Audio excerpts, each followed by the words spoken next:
Muchísimas gracias por vuestra asistencia a un acto más de la programación del 125 aniversario de la Plaza de Toros. Señora concejala de Vox, amigo Paco Yuste, nuestro anfitrión, maestros, Julio Vega Marismeño, maestro Pepe Osuna, toreros, aficionados. Hoy vamos a disfrutar. Es uno de los actos que más ilusión le hemos puesto por la categoría de estos ponentes y estoy convencido de que cuando terminemos nadie se va a ir indiferente de aquí. Vamos a hablar de historia de la tauromaquia en Sanlúcar. 500 años de historia de la tauromaquia. La plaza tiene 125 años y nos vamos a retroceder 375 años en el tiempo. Y para ello tenemos, como digo, a dos ponentes de excepción. Mi amiga Araceli Guillén Alonso, que es sanluqueña, nacida en Bilbao, vive en París, entre París y el Barrio Alto. Y vive, yo creo que en cada rincón del mundo porque es una aficionada itinerante, como a ella le gusta que la llamemos. Ve toros en Francia, una personalidad muy reconocida en el mundo de la tauromaquia en Francia, en Portugal, en España, por supuesto, en América. Está todo el día con su marido Patrick, que lo tenemos aquí, viajando única y exclusivamente para ver toros, ¿no? Ella es catedrática emérita de la Universidad La Sorbona de París. Es escritora, tiene publicado varios libros de tauromaquia, de historia y de múltiples, tiene muchas facetas esta señora. Lo que pasa es que no quiere que me extienda y entonces voy a ir un poco más deprisa. Fundamentalmente ha escrito de tauromaquia y de las almadrabas. Ella viene a Sanlúcar en el año 1985 atraída por las almadrabas, ¿vale? Por la historia de las almadrabas. Y desde el año 1985 es investigadora de la Fundación Casa de Medina Sidonia, de la que es consejera. Es una señora hiperactiva, no diagnosticada, ni patológica, ni patológica, porque es capaz de hacer 20 cosas a la vez y todas las hace bien. Impresionante. Ya me está diciendo que terminemos. Bien, ella participó en el centenario de la Plaza de Toros junto a su íntimo amigo Manolo Vidal, participó como ponente y en la organización de los actos de hace 25 años. Y bueno, nos conocemos, yo la fiché por primera vez para un seminario que organizamos en el puerto, no sé si en el puerto o en Algeciras, 2008-2000, Algeciras fue, 2009 entonces. Y allí nos quedamos todo el mundo prentado y ya le he seguido la pista. Como digo, es muy reconocida, un talento excepcional y muy reconocida en el mundo de la tauromaquia a nivel mundial. Acaba de llegar de las Islas Azores del Foro Mundial de la Tauromaquia. Y poco más, ya la veréis cómo lo vais a pasar con ella. Y tenemos al otro ponente que viene, es compañero de Araceli, es licenciado Antonio Moreno Ollero, es sanluqueño, nacido en Sanlúcar. En 1983 se licencia en Historia en la Universidad de Sevilla con la calificación de sobresaliente y premio extraordinario. En 1995 se doctora en la Universidad en Historia en la Universidad de Cádiz, obteniendo con su tesis sobresaliente cum laude y premio extraordinario de la tesis también, del doctorado. Ha estudiado toda su profesión, va orientada a la historia de Sanlúcar y a la historia de una familia castellana noble, los Fernández de Velasco. a la que dedica su vida profesional, tanto a Sanlúcar como a este linaje de estos nobles castellanos. Tiene escritos 6 libros, casi todos como fondo con Sanlúcar, la historia de Sanlúcar, y ha escrito innumerables revistas científicas sobre historia, como digo, tanto de Sanlúcar como de esta familia, los Fernández de Velasco. Y como hay que ser breve porque nos acusa el tiempo, os dejo ya con los 2 verdaderos protagonistas, que son Araceli y Antonio.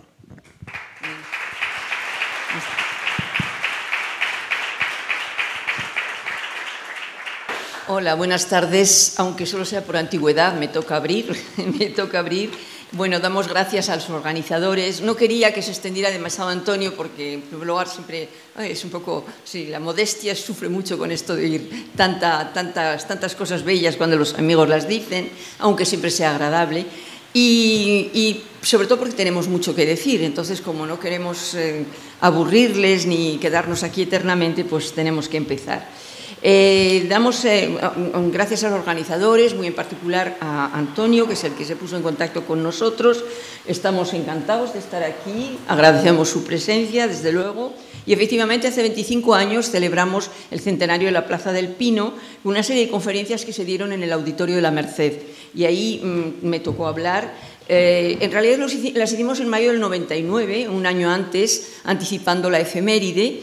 Y fue una organización magnífica que corrió a cargo de mi entrañable amigo sanluqueño, al que he hecho tanto en falta, el difunto Manuel Vidal Arias, Manolo Vidal para los amigos, sanluqueño, pero un sanluqueño de vocación universal. Y, en fin, que quiero con un recuerdo muy cariñoso brindarle esta charla de hoy a su recuerdo y a aquel centenario que fue un gran momento también para nosotros. Bien, hay noticias antiguas de toros corridos o lidiados en Sanlúcar de Barrameda, principalmente en la documentación del Archivo General de la Fundación Casa de Medina Sidonia, donde trabajamos ambos, en particular para lo más antiguo. Aparte de mi investigación personal, quiero señalar que Isabel Álvarez de Toledo y Lilian Dalman, que ellas mismas habían extraído ya numerosos datos y numerosos elementos, numerosos hechos del archivo, me proporcionaron muchas noticias y con ocasión del centenario, lo cual fue tremendamente generoso por su parte.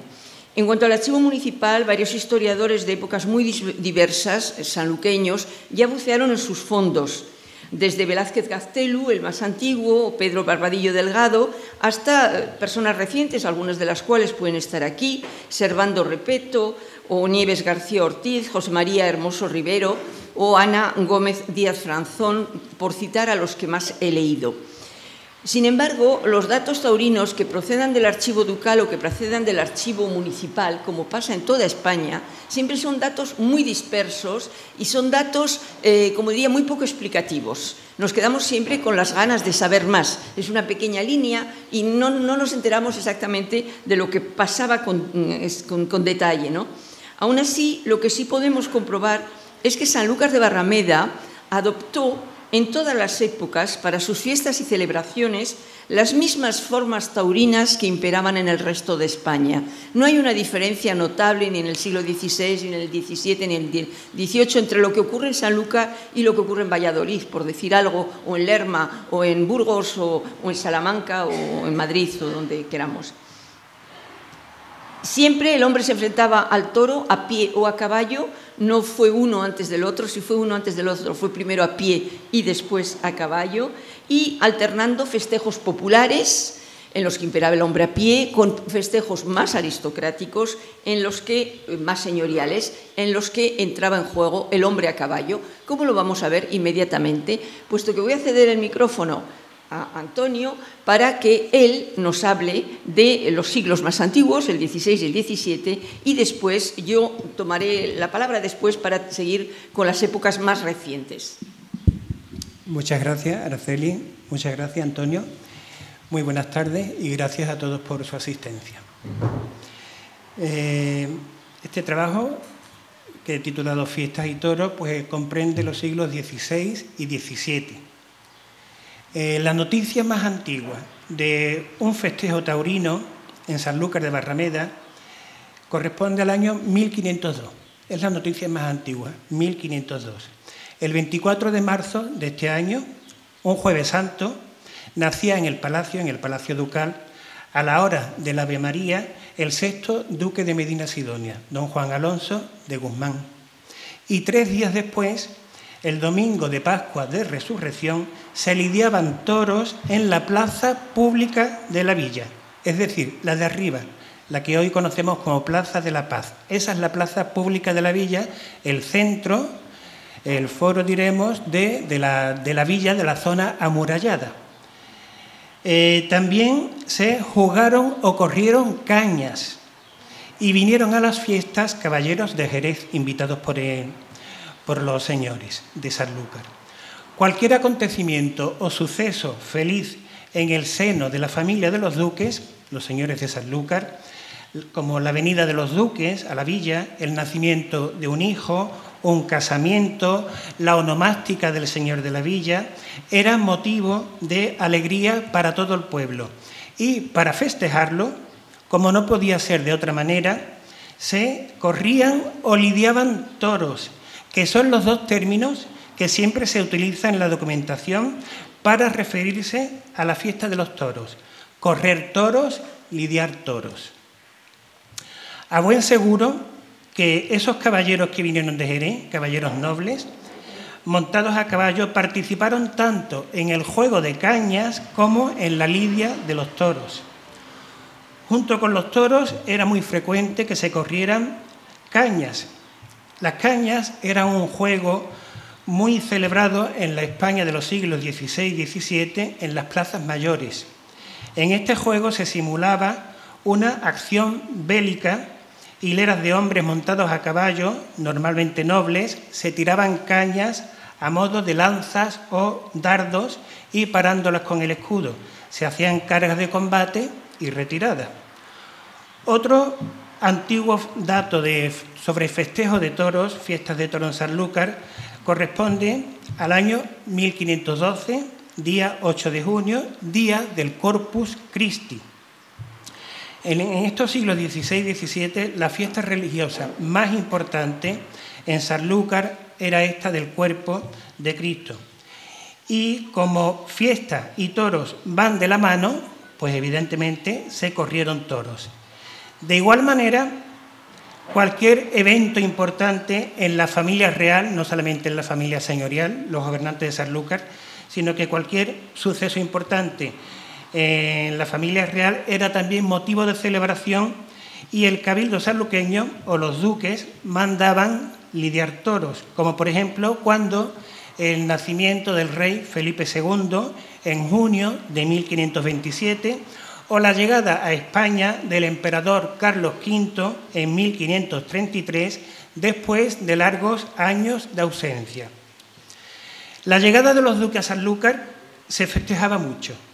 Salían a recibirlo los caballeros de contía, es decir, de cuantía, aquellos caballeros que disponían de recursos suficientes para mantener caballos y armas.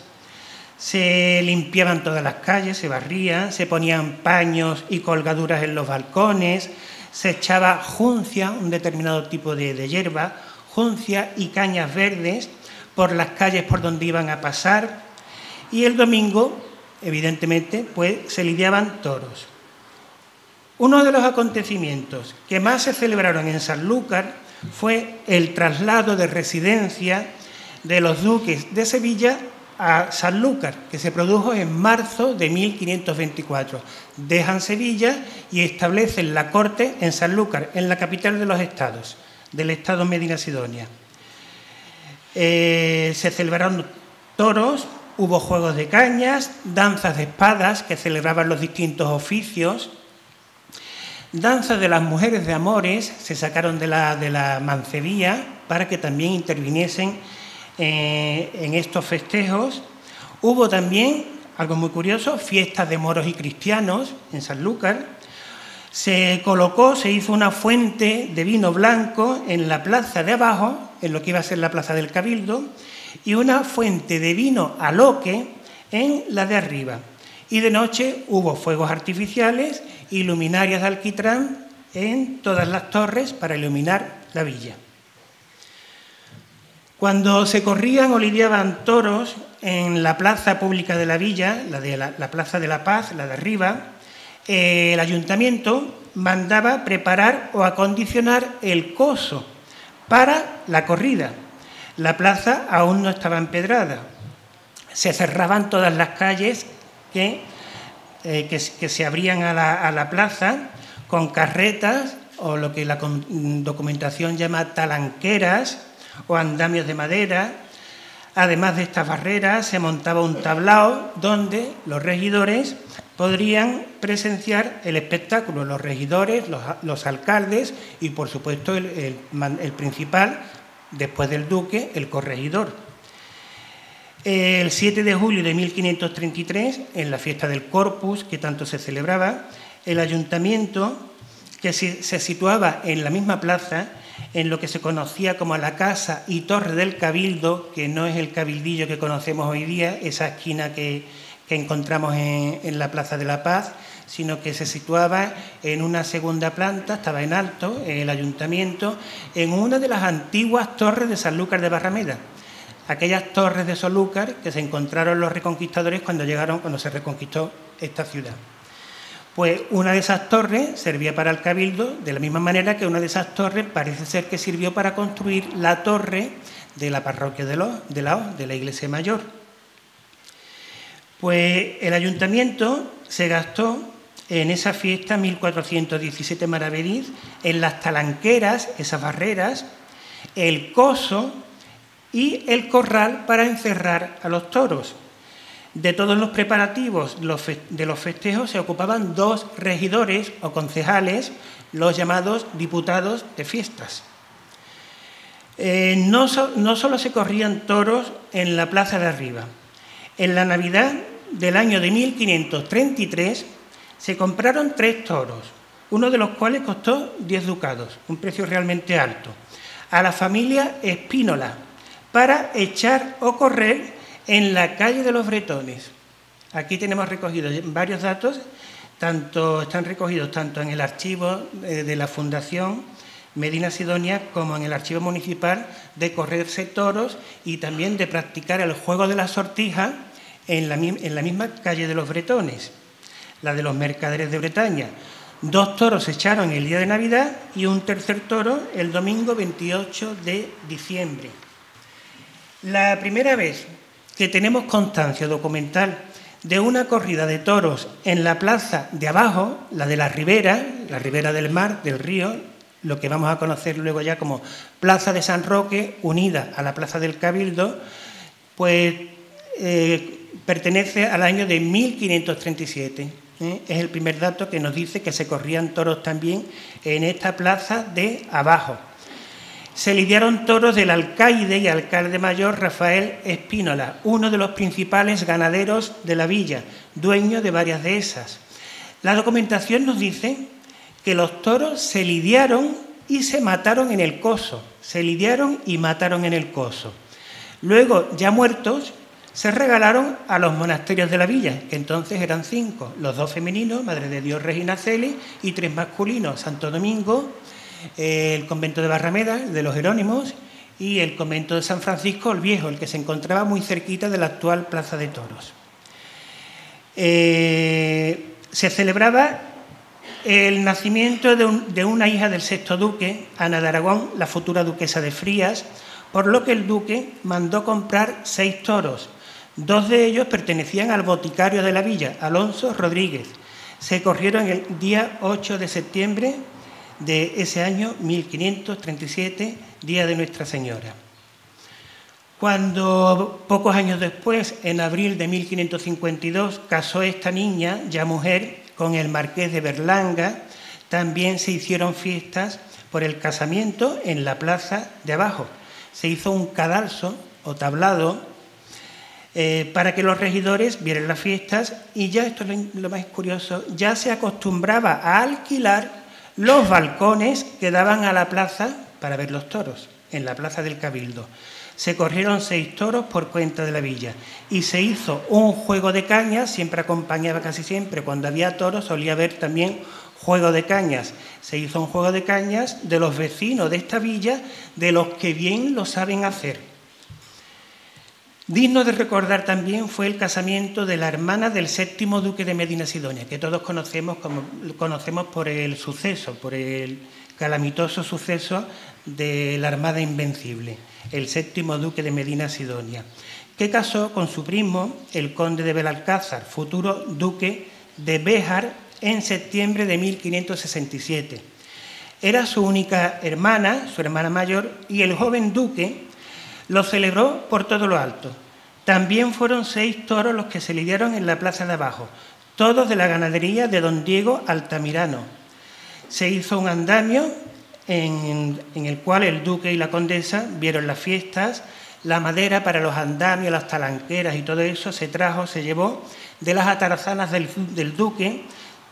Las atarazanas no eran astilleros, sino que en este caso en Sanlúcar sencillamente eran los almacenes del duque.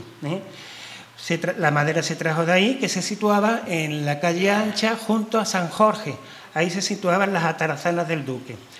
Pues para este acontecimiento, hasta la marinería de las galeras del duque de Florencia y las galeras de Nápoles, que en esos momentos se hallaban ancladas en el puerto de Barrameda, lo que luego será el puerto de Bonanza, participaron del festín y banquete de los novios. El duque ordenó que se les enviara refrescos de carne y vino. Y después de la lidia, el duque hizo merced de los toros a los lacayos del conde de Belalcázar, el que se acababa de casar. Bien, en la plaza de abajo hubo toros y en la de arriba se corrió la sortija, otro peculiar juego que se practicaba mucho en Sanlúcar en las ocasiones de fiesta. Es otro antiguo juego ecuestre practicado en Europa desde la Edad Media. Tanto el de cañas como este de las sortijas nos retrotraen a los conocidos torneos medievales. Las principales diversiones o juegos eran los toros, el juego de cañas y el de la sortija. En este juego de la sortija, que se celebró en esta plaza de arriba, la Plaza de la Paz, llegó a participar el mismo duque, el 7º duque, que entonces contaba con 17 años. Participó en este juego de la sortija. Sabemos también, aparte de que se corrieran toros en la plaza de arriba, en la de abajo, en la calle de Bretones, sabemos también de un toro que se lidió en 1598 por mandado del duque en la Algaida, cuya carne se repartió entre los pobres de la villa. En alguna ocasión también, como fue en mayo de 1637, se hicieron unas fiestas de toros en la plazuela de la Puerta de Jerez, o sea, la de San Miguel. Para esta ocasión, de estos toros que se corrieron en la plaza de la Puerta de Jerez, el duque mandó comprar al confitero Juan Núñez una arroba de dulces de confitura que el alguacil mayor de la villa se encargó de repartir entre las mujeres que asistieron a la corrida. Como ya hemos visto hasta aquí, estamos comprobando que los duques, como toda la nobleza, eran muy aficionados a los toros. No cabe duda de que en el caso de Sanlúcar los duques promovieron la afición y el gusto por las corridas. Las dos grandes pasiones del 7º duque fueron la caza y los toros. Ello explica que su madre, la condesa de Niebla, Leonor Manrique de Sotomayor, mandara construir en 1559 en el Palmar, junto a la ermita de San Sebastián, Palmar de San Sebastián. Sobre esta ermita se construiría luego la iglesia de Los Ángeles, pues mandó construir un mirador que se hizo expresamente para que su hijo, de 9 años, pudiera contemplar los toros que se iban a llevar a la lidia.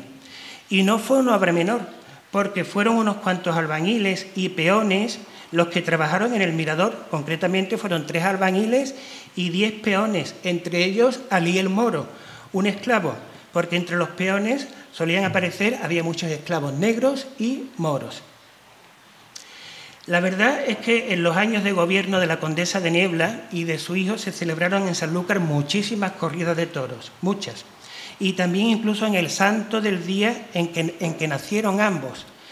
Eran los días de San Gil, que fue el día en que nació el séptimo duque, y el día de Santa Ana, que fue el día en que nació la condesa de Niebla, Leonor Manrique de Sotomayor.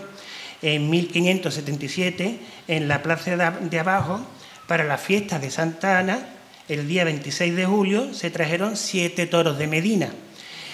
Y el 1 de septiembre, día de San Gil, se trajeron también otros 10 toros de Medina. Cuando no eran de Medina, también venían de Vejer. Siempre se emplea la expresión o se lidian o se corren, nunca se describe, como decía Araceli, Guillón Alonso, nunca se describe en qué consistía la corrida. Aunque en 1534, día 18 de febrero, se nos dice, el término es muy interesante, se nos dice, no se dice que se lidiaron ni que se corrieron, sino que se agarrocharon. Se agarrocharon 2 toros cuando parió la duquesa, tuvo una niña, Leonor, 2 toros que compró el ayuntamiento. Y cuando esta niña creció y casó en 1550 con don Pedro Girón, futuro duque de Osuna, en los toros que se corrieron delante del palacio, que los duques de Medina Sidonia tenían en Sevilla, lo que luego será el Corte Inglés, ahí estaba el palacio que los Medina Sidonia tenían en Sevilla. Pues en la plaza que hay delante del Corte Inglés, la plaza del Duque, por supuesto del Duque de Medina Sidonia, ahí se tiene noticia que para ese año de 1550 se menciona la figura de un espada, de un diestro. Siguiendo con el tema de las garrochas, que yo he considerado, y ya comenté con mi compañera, que es una gran autoridad en la materia, que no entendía realmente esto de las garrochas, porque claro, lo que hoy día entendemos por garrochas no es lo que aquí se está un poco vislumbrando.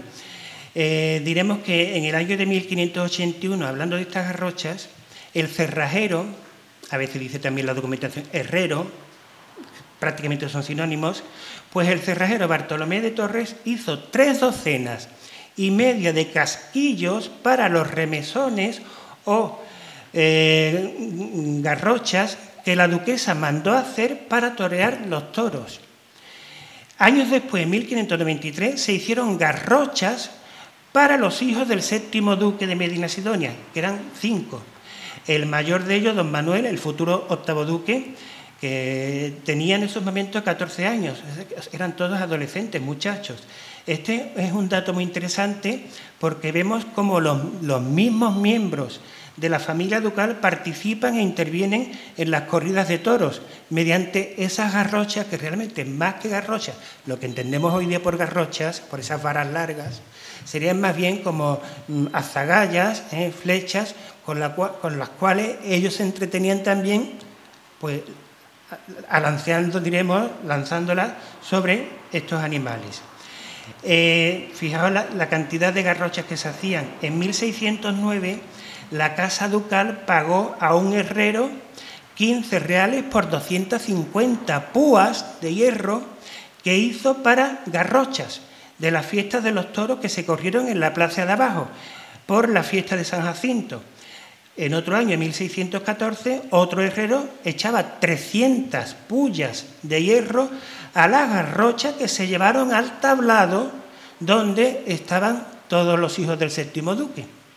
Al tablado donde estaban ellos para que ellos pudieran lanzar esas garrochas. Desde finales del siglo XV, porque como lo he nombrado, San Jacinto, desde finales del siglo XVI, comienza a celebrarse mucho en Sanlúcar la fiesta de San Jacinto, una vez que fue elegido en un cabildo del año 1597 como patrón de Sanlúcar. Para nada se menciona a San Lucas, sino que en este cabildo de 1597 se llega a un acuerdo y se elige como patrón de Sanlúcar de Barrameda a San Jacinto.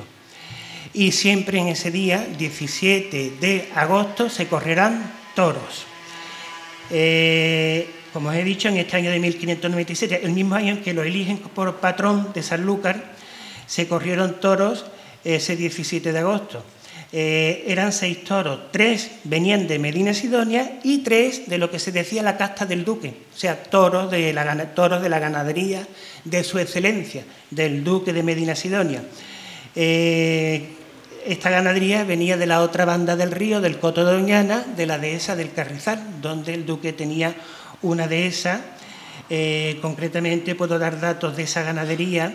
En 1610, Andrés Gallegos, el conocedor de las vacas del duque, el conocedor es el mayoral.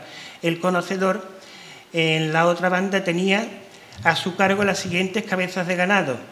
Pues 52 toros grandes utreros, o sea que tenían de 3 a 4 años, 124 novillos utreros, 440 vacas de utrera, además de 87 paridas, 98 herales machos, 110 herales hembras, en total 824 reses. Esto sin contar las ganaderías y dehesas que tenía el duque en la frontera, es decir, en la zona de Medina Sidonia y en Vejer.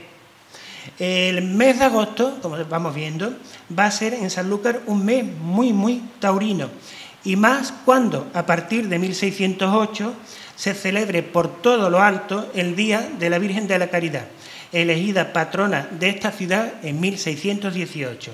El día 15 se corrían toros en honor de la Virgen y 2 días más tarde en honor del patrón, de San Jacinto. El mismo año de 1608, a finales de diciembre, cuando la Iglesia de Roma reconoció y calificó como verdaderos milagros los hechos prodigiosos atribuidos a la imagen que trajo a Sanlúcar Pedro de Sarmiento, hubo fiestas de toros y cañas. No parece que, esto también es un dato curioso e interesante, no parece que el final de los toros fuera siempre el sacrificio, la muerte, porque sabemos que en más de una ocasión los toros se devolvían no porque fueran malos o muy buenos, se devolvían al dueño o al arrendador de la carnicería que los había prestado. Y lo que se pagaba por esos toros que se devolvían era el menoscabo, el daño que habían recibido. Concretamente, en una fecha muy temprana, 1541, por 11 toros que se corrieron en la plaza de arriba y en la de abajo, ese año, se pagaron un total de 5.500 maravedí. Cada toro se evaluó ese daño que se hizo, esa quiebra, en 500 maravedíes por cada toro. Y los 11 se devolvieron al arrendador de la carnicería, donde luego ya se sacrificarían para la venta de la carne. El tema del toro, no se agota aquí, aunque ya voy terminando. Otro festejo que tenía a este animal como eje principal de la diversión era el toro de noche. El toro de noche, así lo llama la documentación. Lo que más conocemos nosotros como el toro embolado. En el siglo XVII se documenta en Sanlúcar en muchos años este entretenimiento. En la Navidad de 1618 es el primer año en que aparece, que se registra. En esa Navidad de 1618 el mayordomo de las atarazanas del duque daba media arroba de brea, o sea, betún, alquitrán, para hacer unos achotes, velas cortas y gruesas, para atar en los cuernos de los toros que el duque mandaba sacar de noche. También hubo toros embolados en la noche de San Juan de ese mismo año, en 1618. En fin, desde la plaza de arriba, bajando por la calle de los Bretones, hemos llegado hasta la plaza de abajo, la del Cabildo, ocupando para ello 2 siglos. A partir de aquí, siguiendo la calle ancha, Santo Domingo, todo recto se llega a la plaza del Pino. Pero eso será ya de la mano de mi compañera Araceli Guillón Alonso, una gran conocedora, autoridad y amante del mundo del toro, a la que desde aquí quiero agradecer públicamente y en su nombre a la comisión organizadora de estos eventos que conmemoran el 125 aniversario del Coso del Pino, pues agradecer que contara conmigo en este mano a mano, que más que mano a mano es de la mano de ella. Muchas gracias. Muchas gracias.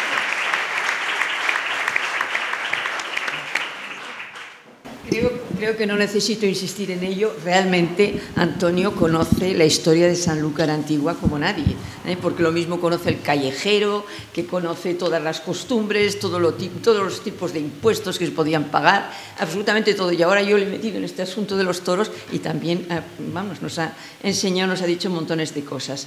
En suma, como yo decía al principio, Sanlúcar de Barrameda, como han visto, ofrece un muestreo muy amplio de formas taurinas muy diversas. A veces es muy difícil explicar. Cuando dicen correr toros, por lo general, no implica que se mate al toro. Sin embargo, cuando dicen lidiar, la muerte del toro va incluida. ¿Por qué no se mata siempre al toro en aquella época? Ni aquí, ni en ningún lado. Por ejemplo, en Pamplona. Pamplona es un sitio donde hasta el siglo XVIII prácticamente no se mataban los toros. Se les curaba con aceite de esto, ¿cómo se llama?, de ballena, etc. Luis del Campo ha hecho un trabajo maravilloso. ¿Por qué? Pues porque el toro es el reproductor en el rebaño. Es un animal importante, es un animal caro.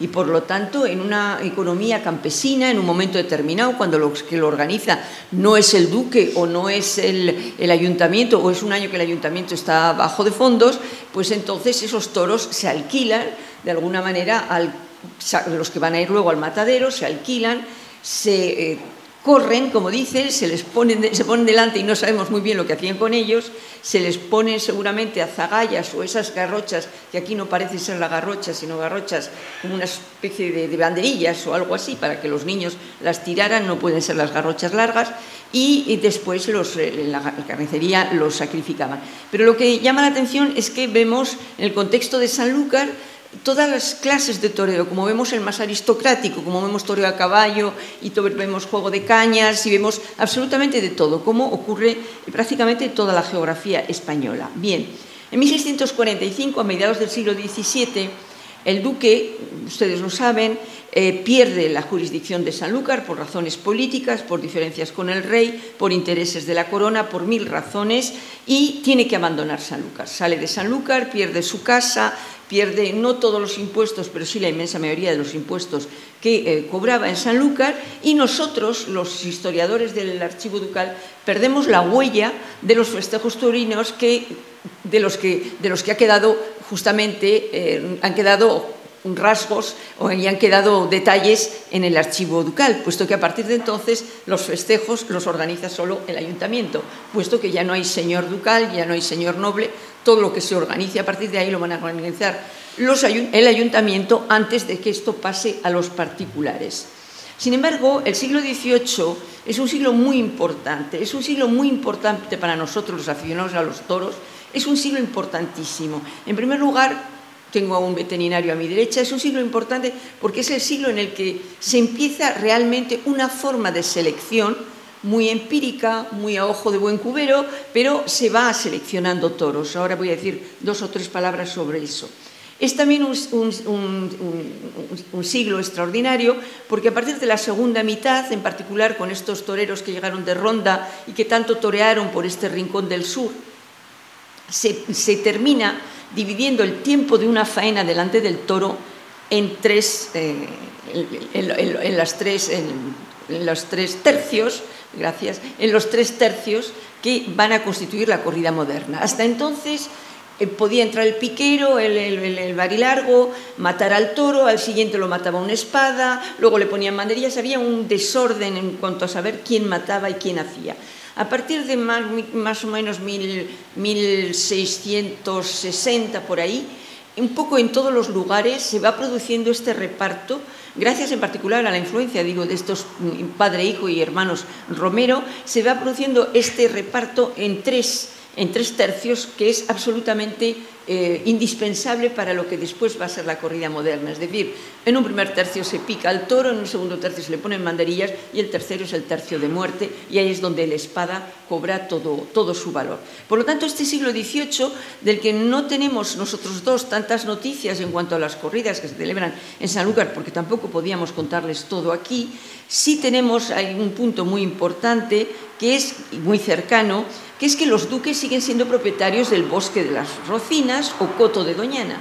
Y claro, como a veces se desplazaban desde Madrid, donde residían entonces, a sus tierras de Huelva, porque eran condes de Niebla, han quedado allí numerosas noticias de festejos taurinos, al contrario de lo que nos pasa en Sanlúcar.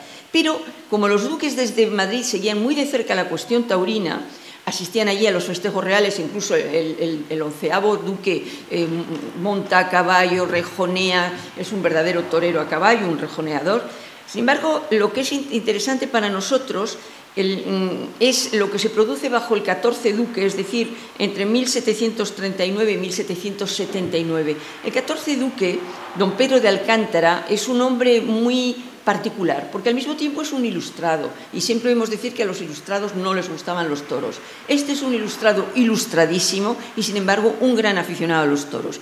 Él vive en Madrid, pero apoyado por su madre, doña Josefa Pacheco, que se instala en Huelva en aquellos años de mediados del siglo XVIII, crean en el coto otra vez una vacada, como había existido con anterioridad. Y nombran a un guardamayor, tienen personal allí trabajando, y para mejorar, digamos, la raza de esas vacas asilvestradas que hay en el coto, traen de Vejer, de Conil y de Medinasidonia ganado del duque, porque esas tierras siguen siendo del duque, para poderlos cruzar y poder crear una buena vacada, porque empieza a haber mucha demanda de las plazas de toros importantes, mucha demanda de toros andaluces, porque hasta esa época, hasta mediados del siglo XVIII, no hay ningún toro andaluz que se lidie en Madrid. Sin embargo, los toros del duque en 1647 se van a lidiar en Madrid. Y como empieza a haber una demanda grande de la maestranza de Sevilla, de Madrid y de otros lugares, claro, necesita el producto, entonces tiene entonces un interés económico importante, y el duque y su madre deciden desarrollar esta vacada del coto. Entonces, porque era muy fácil llevarlos a Madrid por el coto, del coto se pasaba a San Isidoro del Campo, de ahí se pasaba por la otra orilla del Guadalquivir, de ahí se subía por lo que es la Vía de la Plata, y por ahí se llevaban hasta Madrid. Entonces, vemos que al traer toros y vacas de Conil y de Vejer y de Medinasidonia hacia el coto, ¿cómo los eligen? Pues vemos que en realidad lo hacen en función de salud y fuerza. Cogen los más fuertes, los que les parece que van a resistir. Pero aún así quedan detalles. Por ejemplo, dicen, algunos fueron difíciles de apartar porque se iban para los caballos. Entonces ahí podemos ver un signo de bravura o de algo que a ellos mismos les llama la atención, ¿no? Y se aclimatan muy bien en el coto estos toros. Y explican que es porque hace poco viento, mucho menos que en Medina y Vejer, y también hace poco frío, y por tanto es un clima que aparentemente les conviene. Se doma cabestros para poderlos desplazar, es decir, que entramos en un manejo para nosotros, entramos ya en un manejo de esto que hay en el coto, no es dejarles así crecer, se les maneja, se les hierra. Hay un herradero que es importantísimo, se dice que es el más importante de Andalucía, porque poco a poco, en 10 años, esta vacada del coto alcanza un año, por ejemplo, hay 700 vacas en la paridera. A mí me parece que 700 vacas pariendo me parece una cosa monumental, acostumbrados a las cifras que tenemos ahora, ¿no? Y en un año, en 1656, se vanaglorian los guardas del coto de haber herrado más añojos que la propia Cartuja de Jerez. No olvidemos que la Cartuja de Jerez es por antonomasia, desde luego, el especialista de toros bravos de este rincón en aquel momento. Aquel año se han herrado 282 añojos, de los cuales 132 son machos y 156 hembras. A final de junio de ese mismo año hay en Doñana 52 toros de saca, es decir, toros de más de 3 años. Esos toros, ya como he dicho, se lidian en Madrid y en un momento determinado también es muy curioso, porque se reúnen los veedores en el coto para apartar a los toros de 3 y 4 años, y dicen a los novillos de 3 y 4 años, les llaman novillos, para que no se les pase la edad. Y ahí tengo que enterarme mejor si hay ya un reglamento para que no se puedan lidiar de más de 4 años. Eso es lo que tengo que ver en aquel momento, que no he tenido tiempo de mirarlo. Es una época, en cualquier caso, fabulosa de desarrollo y de definición de la ganadería de bravo en España, y verdaderamente, y de la lidia, ¿no? Y eso a pesar de que es un siglo conflictivo. Los reyes, los Borbones, a los Borbones no les gustan los toros, no paran de prohibirlos, los autorizan en los alrededores de Madrid, pero los prohíben en la capital. Luego de repente dan autorización a Sevilla a la maestranza. Luego ya se comprometen y ya la maestranza tiene siempre 2 corridas al año obligatoriamente a las que el rey no puede negarse. Pero es todas las veces, cada ayuntamiento, cada cabildo, es una verdadera pelea para conseguir la autorización de lidiar toros en los últimos años del siglo XVIII, ¿no? En esos altibajos, lógicamente, cuando pasamos por épocas en la que hay escasez de festejos, porque hay prohibiciones que hacen que no se celebren festejos, lógicamente la demanda también cae. Y, por lo tanto, al haber menos demanda, los tienen que intentar reducir drásticamente, como nosotros con la pandemia, el número de toros de la vacada del Coto, y la hacienda ducal no lo resiste y al final termina vendiendo esta ganadería suya del Coto. Bien, no me puedo alargar más sobre el siglo XVIII, aunque es un siglo absolutamente apasionante. Simplemente les quería dar algunas pinceladas que no son tanto los festejos taurinos de Sanlúcar, sino mostrar en qué contexto estaban Sanlúcar, Jerez, Cádiz, el Puerto, que son verdaderamente este rincón del sur, como dijo Juan Posada, donde se produce, y Sevilla, donde se produce la gran evolución del toreo moderno, donde podemos empezar a considerar que hay, por un lado, un toro apropiado para hacer un tipo de toreo y un toreo que exige un toro de un tipo determinado que aparentemente se cría mejor en Andalucía que en otros lugares. Paso rápidamente al siglo XIX, yo me calculo el tiempo, para el siglo XIX, en medio de situaciones políticas, la llegada de los franceses, la guerra verdaderamente independencia, etcétera, etcétera.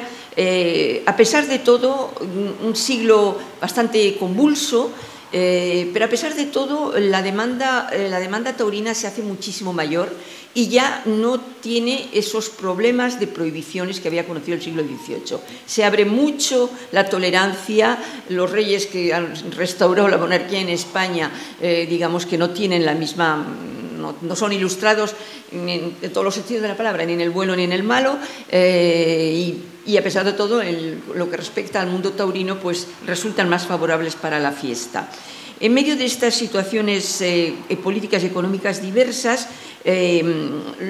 verdaderamente la Baja Andalucía destaca de todo el resto de España con Madrid. Son Madrid y la Baja Andalucía los que determinan más o menos la situación taurina de España. En Sanlúcar de Barrameda, a lo largo de su historia, se han dado fiestas y espectáculos taurinos en diferentes lugares de la ciudad. Algunos los ha citado ya Antonio, pero en épocas posteriores, en el patio del Castillo, junto a Capuchinos, en la Huerta de Santo Domingo, en la Huerta de San Francisco, en el Palmar, de eso ya he hablado. Remito a un trabajo extraordinario que publicó Ana Gómez Díaz Franzón en la revista Sanlúcar, en el número 36, en el año 2000, justamente celebrando el centenario. Ahí da una serie de datos muy interesantes, apasionantes, sobre toda esta época. Bien, ella, como otros autores, insisten en que las 2 plazas que precedieron a la del Pino fueron la de la Victoria, inaugurada el 11 de mayo de 1884, ya ven que pegaba un salto en el tiempo de un siglo, en la calle Molinillos. Era una plaza circular, no era octogonal, ya era circular y de madera de pino. Y otra muy efímera en la calle Alcoba, construida por 2 aficionados sanluqueños, Agustín Bichera y Antonio Dorado, que fue inaugurada en 1898. Pero en realidad en 1898 ya el proyecto de la Plaza del Pino ya estaba más que encaminado, las obras estaban empezando. Se buscaba una plaza de toros que estuviera a la altura de las aspiraciones del aficionado sanluqueño y también, de alguna manera, aunque Sanlúcar tenía menos habitantes, pero también a la altura de las aspiraciones de la región, es decir, comparándolo con el Jerez o con el puerto de Santa María, que ya tenían sus propias plazas. La de Jerez es la más antigua, pero luego tuvo 2 incendios y al final la plaza de Jerez se tuvo que remodelar muchísimo, y la del puerto de Santa María, que ya se había inaugurado 20 años antes. Entonces, los sanluqueños tienen esa aspiración, tener una plaza en condiciones, que no sea efímera, que sea una plaza fija, y se elige un paraje que está en las afueras, cerca del antiguo, justamente, convento de San Francisco el Antiguo, cerca donde habían estado los jardines denominados del Pino. El Pino, se supone que esos jardines, San Diego, en el siglo XV, había plantado un pino que daba unos piñones que tenían virtudes curativas, es decir, que verdaderamente curaban muchas enfermedades. Siempre hay, otra cosa que me llama mucho la atención en Sanlúcar, ya yo hago un pequeño paréntesis, Sanlúcar siempre tiene milagros taurinos, es muy curioso. Nadie pone en relación, o poca gente, algunos antropólogos, la cuestión de la Virgen de la Caridad con un milagro taurino. El milagro de la Virgen de la Caridad es un milagro que para los antropólogos es un milagro taurino. Es decir, no hay una Virgen más taurina por aquí que la Virgen de la Caridad. Me explico. Cuando este señor Sarmiento llega de América por Galicia, entra por Galicia, no entra por aquí, entraban también barcos por Galicia, aunque se suponía que no era legal, pero entraban. Y baja hasta Illescas, porque en Illescas, pues es Illescas un cruce de caminos al sur de Toledo, muy taurino, por cierto, y en Illescas, bueno, queda prendado de una virgen milagrosa de Illescas, que es la Virgen de la Caridad. Y entonces decide que quiere llevar esa virgen a América cuando vuelva. Y él vuelve por Sanlúcar, baja hasta Sanlúcar para salir de Sanlúcar. Y pasando por Sevilla, compra una virgen que se parece a la de Illescas. Y dice que es la Virgen de la Caridad que se va a llevar.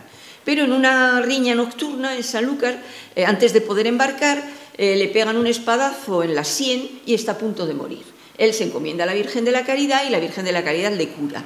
Y entonces decide hacer un pequeño altar, digamos, en la esquina de la Aduana, en lo que es hoy la calle Bolsa, exacto, en el comienzo de Bolsa, y ahí hace un pequeño santuario con una Virgen de la Caridad y pone un farol con aceite y encomienda a una señora, Juana Luisa, una vecina, que cuando él se vaya a América, todas las tardes encienda el farol para que la Virgen tenga luz de noche. Mira por dónde llega la fiesta del Corpus Christi, como es debido, hay toros en el barrio alto, doña Juana Luisa sube al barrio alto por la tarde, se olvida de encender la lámpara y no se da cuenta, y la lámpara se enciende sola. Y el aceite no para de rebosar, y saben muy bien que es ese aceite milagroso que hasta el propio duque de Medina Sidonia lo utiliza para curarse alguna dolencia que tenía desde hacía mucho tiempo. Pero eso para los antropólogos que lo estudian es un milagro taurino porque se produce en un momento en el que ella se ha descuidado para ir a los toros. Y justamente para paliar el descuido de esta mujer que está en los toros, la Virgen hace el milagro de encender sola la lámpara. Bueno, cierro pues donde se construye la Plaza del Pino era también un terreno en el que había pinos con piñones que también tenían virtudes, digamos, más que milagrosas y curativas, ¿no? La iniciativa del lugar y la construcción recayó en un grupo de sanluqueños, de aficionados taurinos, muy aficionados, que se reúnen en una sociedad anónima denominada Plaza de Toros y que está presidida por un señor que se llama José Hidalgo Colón. Hubo muchísimas dificultades para construirla y sobre todo para rematarla, esta plaza, que se tenía que inaugurar en 1900. Los permisos no llegaban de Cádiz. Gobernación Civil alegaba todavía en mayo de 1900 que ellos nunca habían recibido los planos de la plaza, que por lo tanto no podían dar el visto bueno. Ahí se ve que había algún chanchullo que otro, ¿no? Había alguna cosa un poco, digamos, hecha de manera un tanto sui generis, ¿no? Al final, en ese mes de mayo, el arquitecto Antonio Arévalo Martínez envía los planos, pero hasta el 1 de julio no se puede hacer la primera corrida, lo que nos hace pensar que, desde luego, habían construido sin permiso de obras, sin nada de nada. El permiso lo pidieron después, claramente. Entonces, en el último momento, llega la autorización de Cádiz, de la gobernación, pero solamente durante 4 años, alegando que se había utilizado madera en la construcción, lo que estaba entonces ya se había prohibido terminantemente según el reglamento en vigor para los edificios públicos. Después, en los años siguientes, hubo que afianzar con fábrica las características del edificio, que se hizo en estilo neomudéjar, y voy a preparar un pequeño artículo sobre este tema de las plazas neomudéjares para la revista Sanlúcar de este año, como estaba de moda en aquellos años construir tantas plazas de toros en España, en América y en tantos lugares. La nobleza local del momento ya no eran los duques de Minas y Sidonia, que aquí no venían en ese momento, sino venían muy poco y en todo caso no.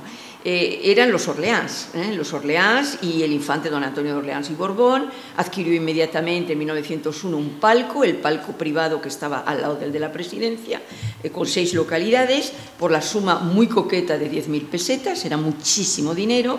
Estos datos los encontró en las cuentas del ayuntamiento Servando Repeto. Y como muy bien apuntan, ese sería su propia contribución a la construcción. Esas 10.000 pesetas fue una manera de ayudar a terminar las obras, ¿no?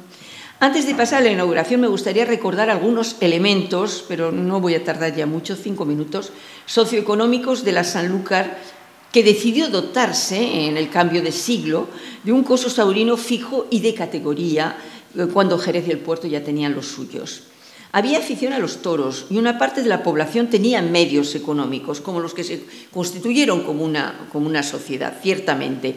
Pero también es verdad que leemos en el blog de José María Hermoso Rivero, otro sanluqueño apasionado de historia, que Sanlúcar tenía entonces 22.771 habitantes, una cifra interesante, claro, muy por debajo de lo que hay ahora, pero entre esa población, a pesar de que hubiera gente pudiente, había una enorme proporción de jornaleros, de trabajadores, de jornaleros del campo, mucho marinero también, y una grandísima tensión social, porque si en el mar había trabajo, en el campo no había lo suficiente para emplear tanta mano de obra.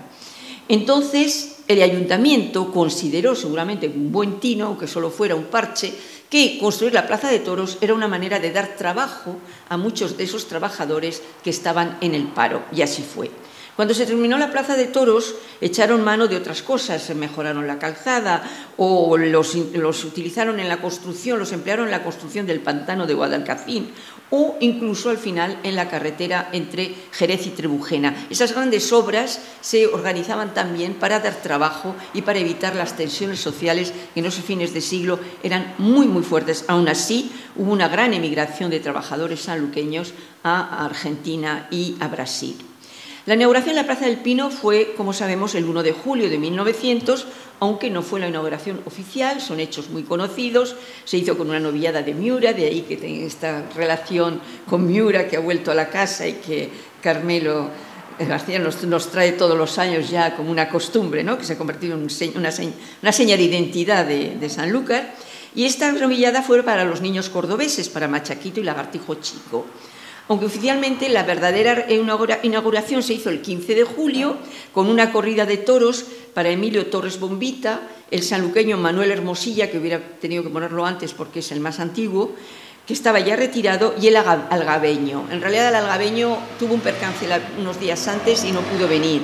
Entonces quedó en un mano a mano con ayuda o con un sobresaliente que era el gordito de Sanlúcar. No fue lúcido el espectáculo. Hermosilla estaba ya de retirada, el hombre sufrió un percance en el hombro, el gordito tuvo otro percance, no fueron graves, pero en fin, no fue un espectáculo maravilloso, pero eso sí, llegaron espectadores, la gente se desplazaba en la región, llegaron espectadores en trenes de Jerez, de Cádiz, del Puerto y vapores desde Sevilla, Rota y Chipiona con viaje de vuelta.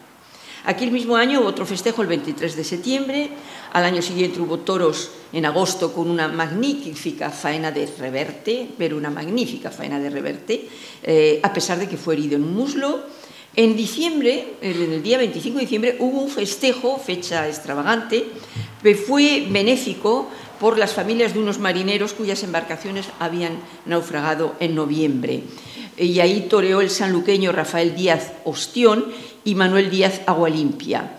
Ostión, el sanluqueño, estuvo muy bien aquel día, no ha dejado una gran, digamos, una huella indeleble en la historia del toreo, pero estuvo muy bien aquel día, y un registrador de la propiedad pudiente de Sanlúcar, al que él había brindado el toro, le dio un billete de 100 pesetas y una caja de puros. Seguramente se fue muy contento para su casa porque 100 pesetas era mucho dinero. En 1906, la familia Surga de las Cabezas de San Juan, ganaderos muy vinculados a Sanlúcar, compran la Plaza de Toros, y en 1944 es adquirida por el ayuntamiento y es adjudicada a diferentes empresarios sucesivos hasta llegar a Espectáculos Carmelo García, y conocer el auge y la buena reputación de que goza actualmente. Sinceramente, llevo 40 años en Sanlúcar y es el momento en el que la plaza está en su mejor momento, ¿por qué no decirlo? Sería cansino y ocioso recordar a todos los toreros, novilleros y rejoneadores que han pasado por el ruedo del Pino. Podemos decir que entre todos los célebres y celebérrimos toreros que pasaron, hubo dos que no pasaron, ni Manolete ni Luis Miguel Dominguín, aparentemente, según dicen los expertos. Pero no quiero concluir sin tener un recuerdo para la cantidad de taurinos, aficionados y profesionales que han vivido a la sombra del Pino y que la han disfrutado, toreros con o sin alternativa. Sanlúcar ha dado muchísimos. Toreros de alternativa, muchos de ellos grandes figuras. Unos cuantos, por ejemplo, Francisco Ezpeleta y sobre todo Manuel Hermosilla en el siglo XIX, en el XX, Juan Carlos Beca Belmonte, Pepín Vega, Juan Montiel, Álvaro Márquez, Manolo de los Reyes, el Manguio, Carmele, pasearon en oro en plata el nombre de Sanlúcar por los ruedos de Europa y América. Y qué decir de los tan grandes, de los grandísimos Pepe Limeño, Julio Marismeño, José Luis Parada y Paco Ojeda, que han marcado con su impronta la historia del toreo del siglo XX. Y sigue habiendo vocaciones y sigue habiendo esperanza. Ahora tenemos al MEI para el siglo XXI, sin contar, como ya lo hemos visto en las primeras jornadas que se celebraron aquí, con la atracción que siempre representa Sanlúcar para los aspirantes a toreros, para los aprendices de toreros, para todo aquel que siente el toro. Y creo que ha quedado demostrado con nosotros que el toreo y Sanlúcar llevan mucho tiempo soñándose recíprocamente para tomar el título. Larga vida a nuestra Sanlúcar taurina y a su Plaza del Pino. Muchas gracias.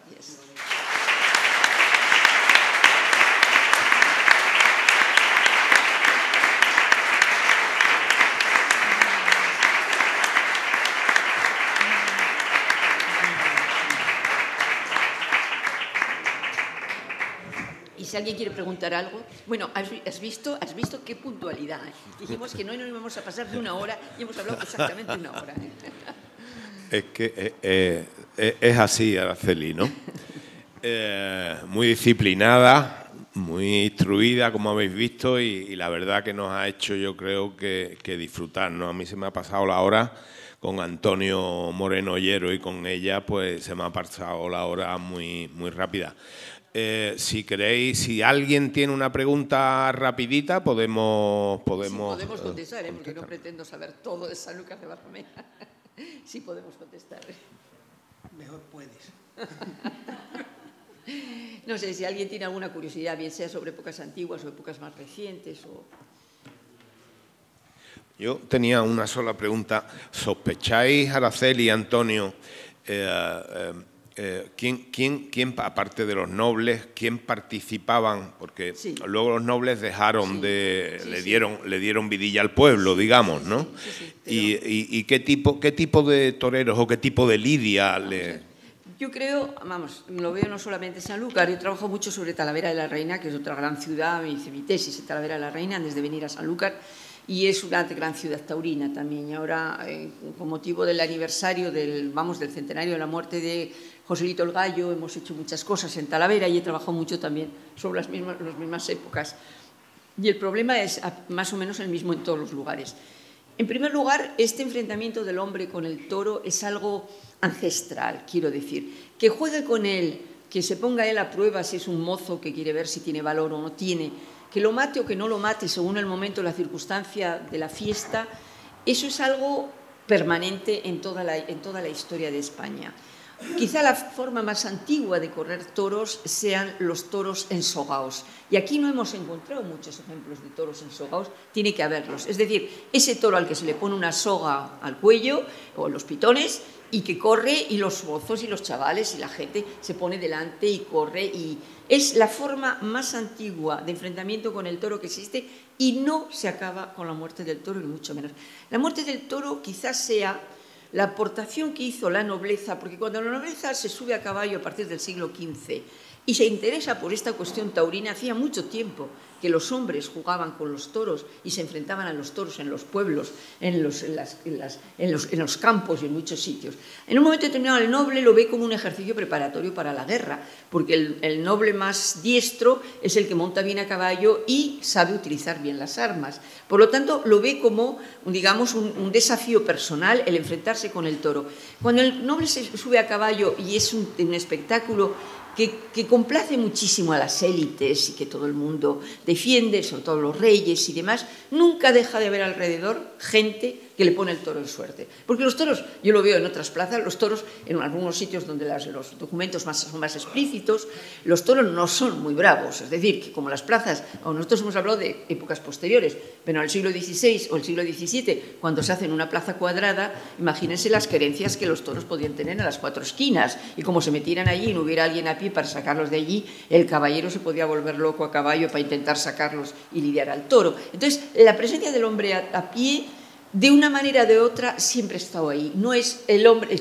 Lo que sí es verdad es que en un momento determinado, esa moda que dura como siglo, bueno, pongamos siglo y medio, esa moda del toreo a caballo, con las cañas, con la sortija, todas esas cuestiones nobiliarias, en un momento determinado decae, pero decae por varias razones. Decae en primer lugar porque el caballo es un animal muy caro.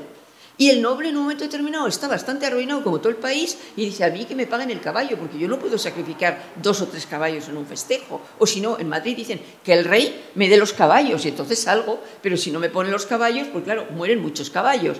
Entonces, eso decae por esta razón y también se ha dicho mucho y tiene su parte de verdad, porque cuando llegan los Borbones, como a los Borbones no les interesan los toros, pues la nobleza ya no necesita complacer al rey subiéndose al caballo y poniéndose delante del toro. Solo queda el duque de Medina Sidonia, que está en Madrid, es el único que sube al caballo a primeros del siglo XVIII y sigue toreando. Entonces lo que ocurre es que, lógicamente, hay una gente del pueblo que siempre ha estado ahí y que empieza a ocupar el lugar. ¿Qué hacen exactamente? Hombre, lo más seguro y lo más probable es que hagan suertes con la capa que llevaban o con el sombrero. Suertes con la capa, con el sombrero, antes de la llegada a mediados del siglo XVIII de la muleta montada en un estaquillador. Pero sí es verdad que cuando son lidiadores y matan, llevan espada en la mano, pueden matar a pie de una estocada. Y la palabra estocada yo la he visto aparecer muy pronto. Pero digamos que no es siempre el caso. Hay cosas muy variadas, a la gente les divierte mucho. Y luego también había desorden, todo el mundo se tiraba a desjarretar al toro, todo el mundo se tiraba al final allí para divertirse con el toro. Había una especie de capeas también, cuando eran populares eran capeas muy desordenadas, en las que había, por cierto, muchísimos percances mortales, razón por la cual los moralistas no querían autorizarlas, porque consideraban que el hombre moría en pecado mortal, no tenía tiempo de confesarse y además había puesto su vida en peligro por una tontería, por una diversión o simplemente por un desafío. Y claro, eso no justificaba el poner su vida en peligro y morían sin confesión. Por lo tanto, los moralistas tuvieron muchos problemas con esta cuestión muy pronto porque moría mucha gente del pueblo. Sin embargo, morían muy pocos nobles a caballo, sinceramente. Les mataban al caballo, alguna vez alguno se llevó alguna cornada en el muslo, pero francamente poco. No sé si contestó lo que... Muchas gracias. Todo a lo largo. ¿Hay alguna pregunta más o damos ahí? Intentaré ser más breve. Intentaremos. Muchas gracias. Agradecer también la ponencia porque ha estado genial. Muchos datos, pero ha sido muy amena. Mi pregunta va con respecto al traje de luces. Si se sabe desde cuándo está ya implantado el traje de luces y si en Sanlúcar había algún sastre o costureras o algo que se dedicasen a esta labor. Vamos a ver, para llegar al traje de luces tenemos que avanzar mucho en el tiempo y llegar bastante tarde, a partir de Paquiro, es decir, a partir de, principios del 19, y ahí vemos la montera muy parecida a la de ahora.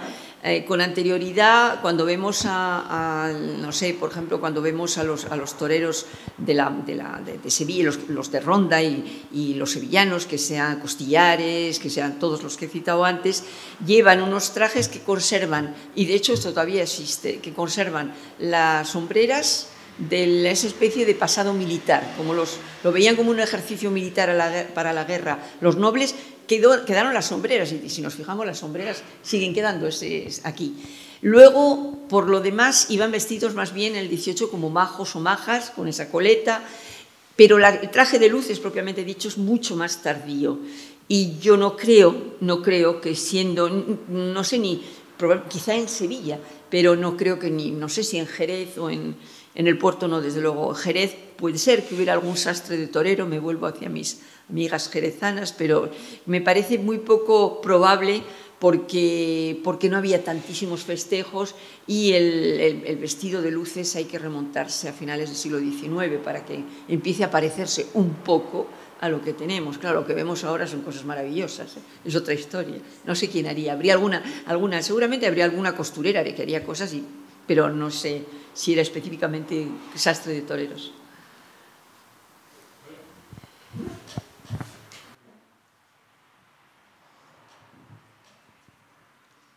Gracias.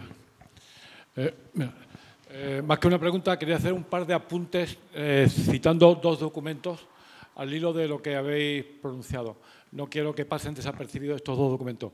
Primeramente, Antonio Moreno ha citado que bajo el patrocinio del duque todavía en la segunda mitad del siglo XVII había un tipo de celebración como era equivalente a los toros envolados, ¿no? Que se le encendían antorchas en los cuernos. Pero hay también, hablando de los toros ensogados, efectivamente, aunque parezca que no, aquí en Sanlúcar también se corrían toros ensogados. ¿Estoy seguro? Sí, no, seguro, no, es que quiero decir un documento. No es solamente cosa propia de o la Sierra de Cádiz, o Jaén, o la parte de Levante, o la parte de Madrid. Es un cuadro, una pintura de acuarela del siglo XIX. Antonio estaba refiriéndose al siglo XVII en la forma de los toros envolados. Hay un cuadro de acuarela del siglo XIX que recoge perfectamente una fiesta de toros ensogados en Sanlúcar y el título es este, Toro ensogado en Sanlúcar, donde se va corriendo el toro por una calle llena de gente, todos con atuendos de tipos de majos, primera mitad del siglo XIX, y está junto a la fachada de un convento que yo no tengo muy bien localizado. Probablemente fue una idealización del pintor. El pintor, para tu conocimiento, es un francés precisamente. Sí. Y este cuadro existe y se conserva en una colección particular aquí en Sanlúcar. Ese es un documento, por tanto, que yo quiero dar a conocer y que sea más conocido. Sí. Y el segundo documento es el siguiente. Has citado a Ana Díaz Franzón, que dice que descubrió que había dos ruedos del siglo XIX, uno de ellos era el de la Victoria. No digo que lo descubriera ella, digo que entre otros historiadores ella lo menciona. Sí, yo le aporté el dato a Ana Díaz. En la Victoria, en lo que era el patio del antiguo convento de Capuchino, después de haber sido desamortizado. Se conserva de este coso, se llamaba Coso de la Victoria, un documento importante porque es un cartel. Y es un cartel de los pocos en los que está anunciado Hermosilla en Sanlúcar. Digo poco porque Hermosilla toreó muy poco en Sanlúcar. Muy poco. Aparte de este cartel del que estoy hablando, únicamente con la inauguración de la plaza y poco más. Él era más un torero del puerto de Santa María y de Madrid. Y quiero decir que existe el cartel de la actuación de Hermosilla en solitario en el Coso de la Victoria, precisamente con motivo de una corrida benéfica. ¿Y dónde está, perdón, y dónde está el cartel? Ahora lo voy a decir ahora. Era una corrida benéfica a favor de los damnificados por un terremoto que había. Se encerró en solitario él. El cartel yo se lo doné y se conserva, se lo doné en un momento a la Peña Parada, cuyos representantes están aquí presentes, y allí se conserva perfectamente. Aunque el original también se conserva en una colección particular también de Sanlúcar de Barrameda. Muchas gracias. Muchas gracias.